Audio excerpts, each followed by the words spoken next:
Good morning, everybody. Thanks for joining on short notice. This morning, Canadian workers woke up to news that despite them doing nothing wrong, working hard, playing by the rules, supporting their families, that they are about to be hit by, the companies they work for are about to be hit by 50% tariffs that are inexplicable and indefensible. There are many of those workers in British Columbia. They work for plywood companies, veneer companies. They produce products made from aluminum. They produce electronics products. They produce seeds and shrubs and bulbs for gardeners. And they provide high-quality products at an affordable price for Americans. And for doing that, they are now rightly, seriously concerned for their jobs. About 2 years ago, I shared with British Columbians my perspective that the Trump tariffs are an economic attack on our province and on our country. I think the recent developments in this negotiation, well, I hesitate to even call it that, with the President's team, by our hardworking team from the federal government, I think they've really revealed the true nature of what the Americans are seeking from the White House in terms of their relationship with Canada. The suggestion that Canada would not trade with other countries or reduce our trade with other countries because the Americans tell us to would reduce us to the economic equivalent of the 51st state. It was never acceptable to Canadians, and the Prime Minister and his team rightly walked away from any suggestion that we would agree to that. In fact, as Canadians and as British Columbians, what we need to do is the complete opposite, and it's what we've been doing since this started. And even before then, we've been diversifying our markets. We've been doing trade missions to other countries, opening trade offices, finding countries that want to trade with us because British Columbia and Canada has, in the Prime Minister's words, what the world wants. We're proud of that in British Columbia. And it is how our province has been able to grow despite a full frontal attack from our closest trading partner and, up until this point, our closest ally in the world. I have shared with the Prime Minister my commitment to the national project that we are on behalf of British Columbians, that British Columbians will stand strong with Canada, that we will do our part, that we understand our advantages in terms of our geographic positioning, the resources we have, and our people, and that we will use this to the advantage of the entire country to ensure that we weather this moment. It is clear that the current U.S. administration cannot be trusted. You just can't trust Trump. Even if an agreement had been signed, how long would it have lasted? For long-term economic security for British Columbians and Canadians, we have to strike out on our own. We have to stand on our own 2 feet. That was as true 2 years ago when this unfair economic attack was launched on us by the United States as it is today. I'm very proud with how British Columbians and Canadians have responded. I'm devastated by the impact that this will have on hardworking families in British Columbia and across the country for no reason. And we will work hard to ensure that those British Columbians are supported and work with the federal government to ensure all Canadians benefit from living in this incredible country as we build the strong Canada that our kids deserve. With that, I'm happy to take any questions that you may have. Good afternoon. Thank you everyone for joining us here today. For media on the line, please press *1 to enter the queue for one question and one follow-up. I'll now turn it over to Travis with Global News. Thanks for this, Premier. Wondering what this means for American liquor on our shelves. Thanks, Travis. My message to the Prime Minister and to the American ambassador and to American politicians who have asked has always been the same. That once forest families who work in the forest sector in British Columbia are treated fairly, that we would be happy to put American booze back on the shelves. Obviously, that is not the case. And as long as this economic attack continues on our softwood sector, as long as it continues on our economy here in British Columbia, the booze will not be going back on the shelves. It's not a complicated message. It's a straightforward message. And I would like to see an outcome where our forest products have the same access to the U.S. market as EU forest products. Even Russian forest products have better access to the U.S. market right now than Canadian forest products. And in that environment, the idea that we would be seeking U.S. liquor is absurd.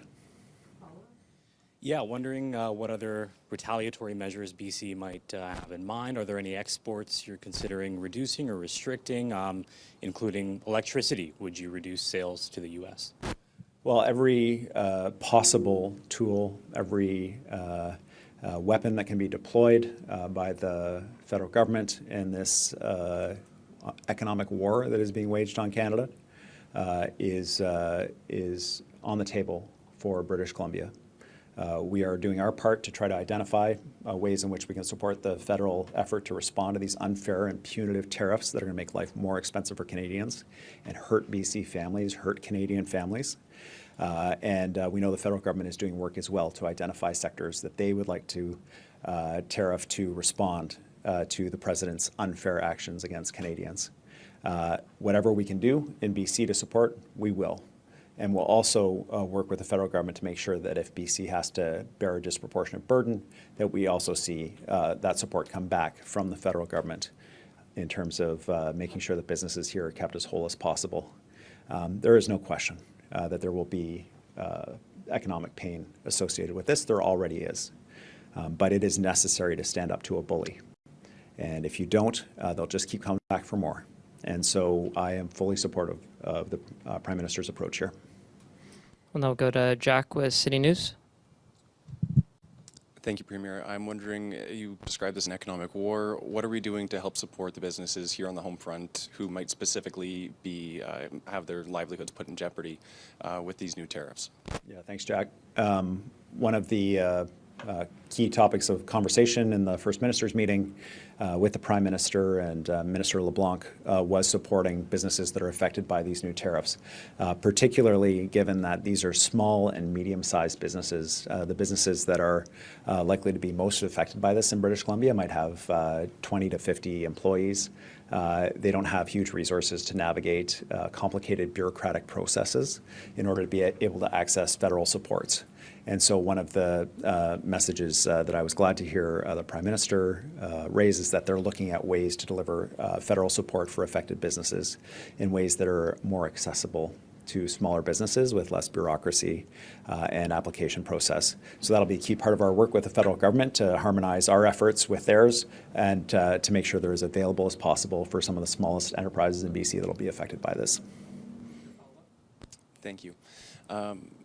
We know that this is an urgent matter. We've seen the trade talks, really be going full speed for the past while. This is their closest trading partner. You mentioned maybe not necessarily their closest ally anymore, but just with how significant this is and how important it is to reach a resolution. But your characterization of Trump as a bully, inability to trust any deal that is reached, is our best play here to punt and wait until a new administration is in office? And can we hold on for another 2 years?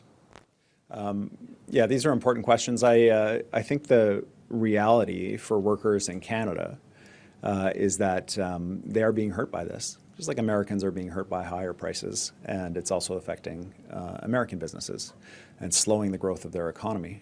So everybody's being hurt by this, which is why it was important for the Prime Minister and for Minister LeBlanc to work with Washington and try to find a path forward for an agreement to minimize the harm.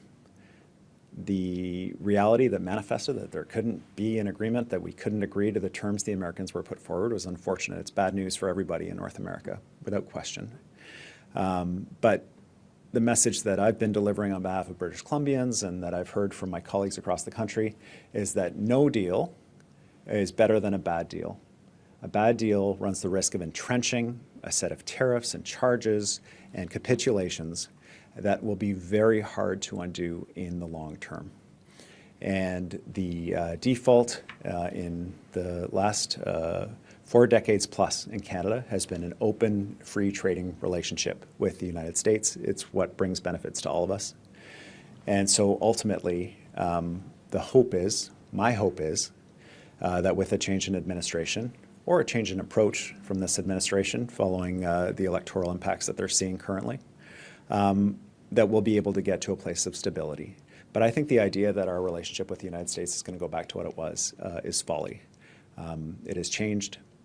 It will not go back. And as a result, we have to do the uncomfortable but necessary work of reaching out and increasing our trade diversification around the world to ensure that we will not be held hostage in the way that the president is trying to right now by the fact that we've been willing to integrate with the American economy to the extent that we did. We'll go to the phone lines next, starting with Mike from the Globe and Mail. Go ahead, Mike. Thank you. You touched on the demand to have a say in Canadian trade. What were other demands that were deal breakers for you? There were a couple of components that were important to me, Mike. First of all, British Columbia, our manufacturers, when they use metal products, they often use American steel or steel from other parts of the world because it's very expensive to ship steel across Canada. And so our manufacturing sector has already taken a significant hit around steel. So in terms of discussion around additional tariffs on steel internationally coming to Canada, that would have a direct effect on manufacturers, so some accommodation for that. Bit of a technical issue, but an important one for manufacturers in our province, an important one in terms of infrastructure in the province. But the key issue for me, and the dominant one, has been the completely unfair, bizarre national security threat to the United States that apparently our lumber sector presents to them. The fact that our wood products can only access the U.S. market at tariff rates that exceed the tariff rates charged to Russia is profoundly unfair, and there was not a world in which British Columbia would be putting U.S. booze back on the shelf if there wasn't constructive and meaningful progress on reducing those tariffs for our timber sector. It's completely unfair, it's bizarre, it's costing jobs in the U.S., and it's driving up costs for people who just want to do a renovation on their home, build a deck, or build a place to live in the United States. And so the message from us was pretty clear. The softwood lumber tariffs needed to be a key part of the discussion and had to be showing progress in order to be able, for British Columbia to be able to put U.S. booze back on the shelf. Do you have a follow-up, Mike?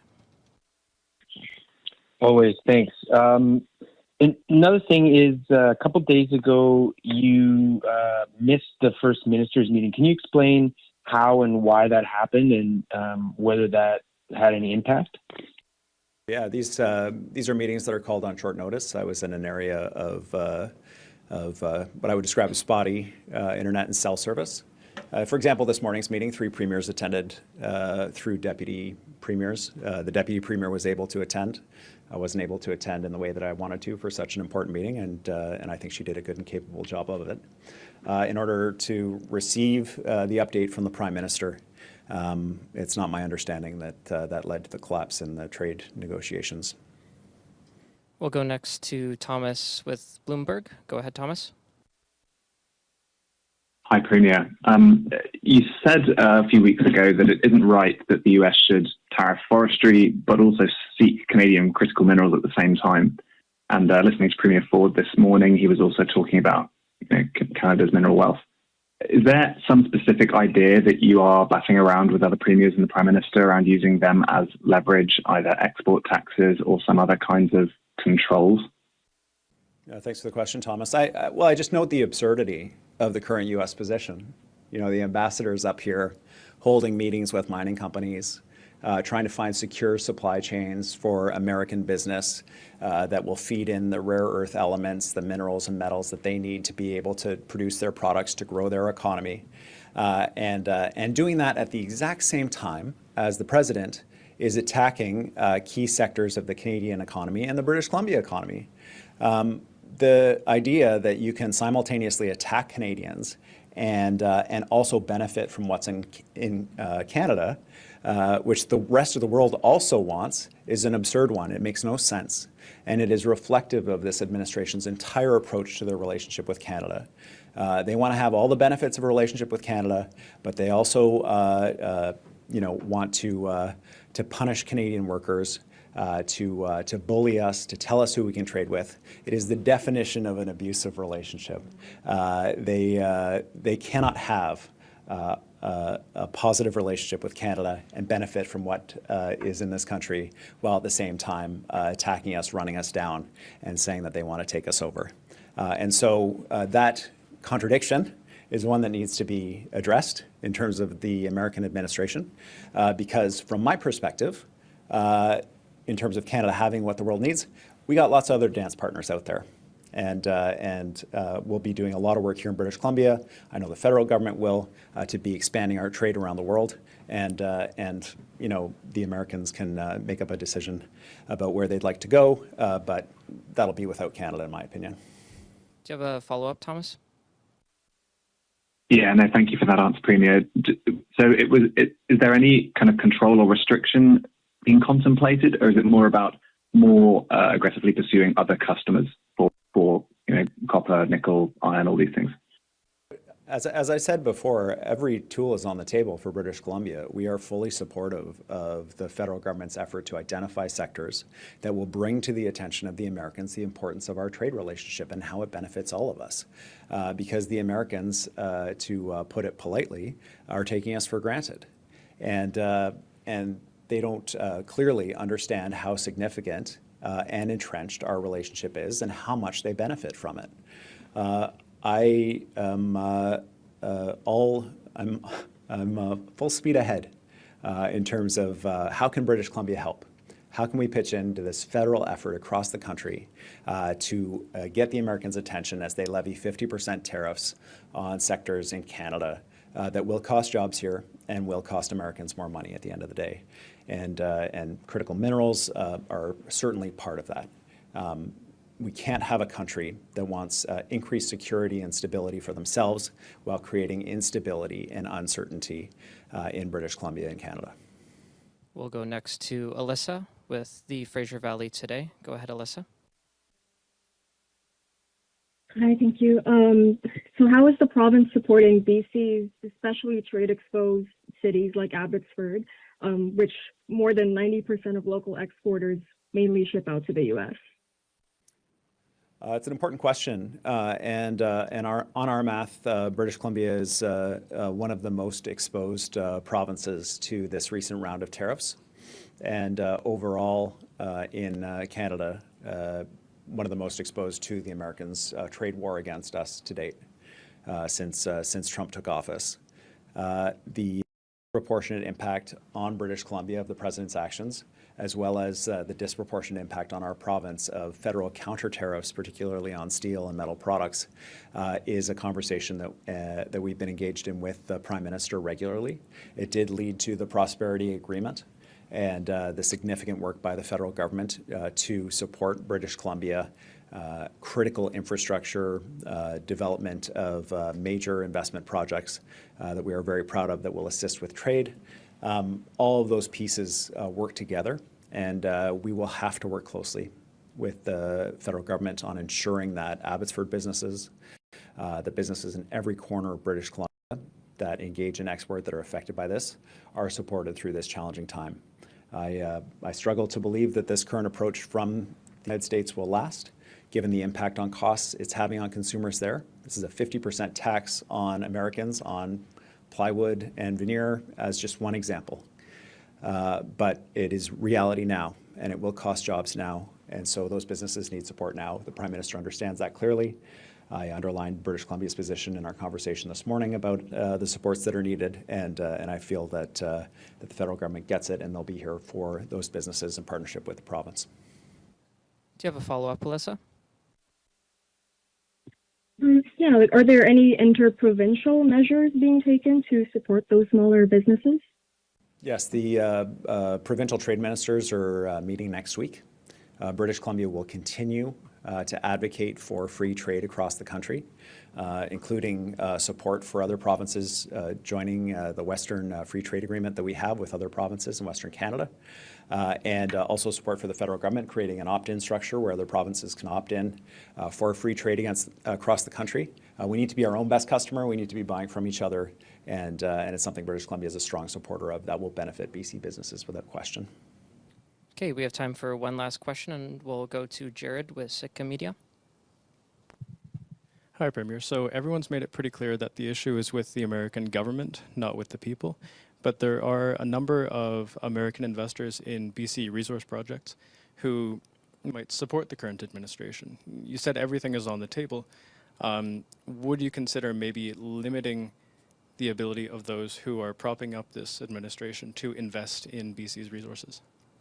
The key interest and the key value that I think British Columbians would support, and I think that Canadians support, is that we're all going to work together as a country to do two things. One is to strengthen ourselves as a country so that we're less dependent on the United States and our kids don't find themselves in a similar position ever again.